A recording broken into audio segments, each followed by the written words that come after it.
తిరుమలలో శ్రీవారికి తలనీలాలు ఎందుకు సమర్పిస్తారు? తలనీలాల సమర్పణకు ఒక ఆవే కారణమా?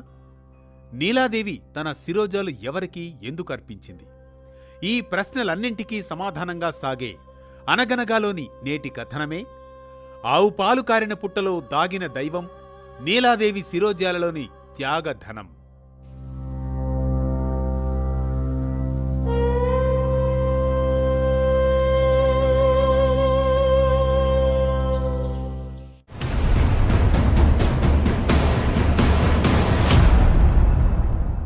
అనగనగా కలియుగ ఆరంభంలో లక్ష్మీదేవి ఆచూకీ తెలియక వియోగంతో తపించిపోయిన శ్రీ మహావిష్ణువు శ్రీనివాసుడిగా నీలాద్రిపై అడవుల్లో సంచరిస్తూ అలసటతో ఒక పుట్టలో విశ్రాంతి తీసుకున్న సమయమది.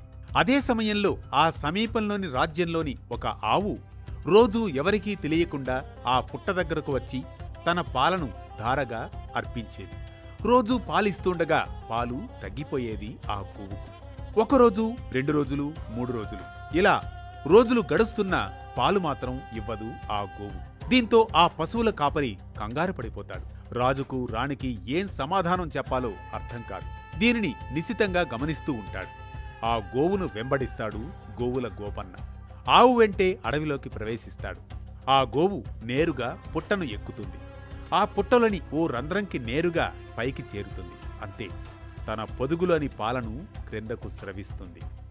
ఈ దృశ్యాన్ని చూసిన పశువుల కాపరి ఆగ్రహోదగ్రుడవుతాడు. ఈ ఆవు పాలు ఎవరికిస్తోంది? నా యజమానికి ఇది నష్టం చేస్తోందే అంటూ తనలో తనే కోపంతో అనుకుంటాడు.